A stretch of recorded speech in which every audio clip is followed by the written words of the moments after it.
রাজধানীর মোহাম্মদপুর বাসের কাছে আতঙ্কের নাম শুটার আনোয়ার।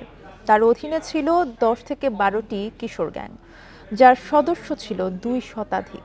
মোহাম্মদপুর, আদাবর এবং রায়ের বাজার সহ বিভিন্ন এলাকায় গড়ে তুলেছে মাদক, ছিনতাই এবং চাঁদাবাজির রাজত্ব। আর রাজত্ব গড়তে গিয়ে 7 জনের কবজি কেটেছে। 20 বছরের ত্রাসের রাজত্ব কায়েম করে অবশেষে সোমবার রাতে কেরানীগঞ্জ থেকে 2 সহযোগী সহ র্যাবের হাতে গ্রেফতার হয়েছে শুটার আনোয়ার।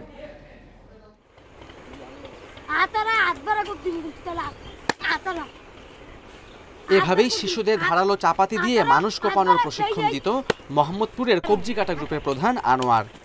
এরপর ছিনতাই চাঁদাবাজিতে নামানো হতো মাঠে। চাঁদাবাজি ও ছিনতাইতে বাধা দিলে কুপিয়ে হাতের কবজি কেটে দিত। সে কবজি দিয়ে বানাতো টিকটক। অবশেষে সোমবার আনোয়ারকে খুঁজে পায় র্যাব। কেরানীগঞ্জ থেকে গ্রেপ্তার করে 2 সহযোগী সহ। ট্রাক স্ট্যান্ডের আধিপত্য বিস্তারকে কেন্দ্র করে 2005 সাল থেকে অপরাধের সাথে জড়িয়ে পড়ে আনোয়ার। বর্তমানে মোহাম্মদপুরের আশেপাশে আনোয়ারের অধীনে রয়েছে 10 থেকে 12টি কিশোর গ্যাং। তার একটা মডাস অপারেন্ডি হলো, তার বাহিনী দিয়ে সে প্রথমে রাস্তা ব্লক করে রাস্তা এমনভাবে কাজ করে যে মনে হচ্ছে রাস্তায় সে যানজট নিরসনের জন্য সাহায্য করছে পুলিশের পাশাপাশি, কিন্তু আসলে সে এটা না। এই পিছনে যখন জ্যামটা লাগে, এই জ্যামের পিছনে সে তখন ওখানে ছিনতাই করে বা কাউকে মার্ডার করছে কুপিয়ে, প্রকাশ্য দিবালোকে।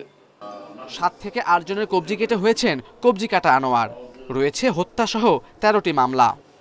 আমরা আশা করি মোহাম্মদপুর আদাবর কেন্দ্রিক এই সন্ত্রাসী যে গ্রুপগুলো, এদের তৎপরতা আমরা একদম বন্ধ করে দেব।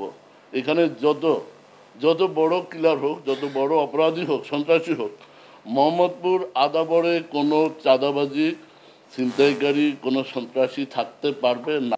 আনোয়ার গ্রুপের সদস্য ছাড়াও গত 6 মাসে মোহাম্মদপুর ও আশেপাশের এলাকায় 5 শতাধিক ছিনতাইকারী ও চাঁদাবাজ গ্রেপ্তার করা হয়েছে বলেও জানিয়েছে RAB. Khaled Raihan, independent news, Dhaka.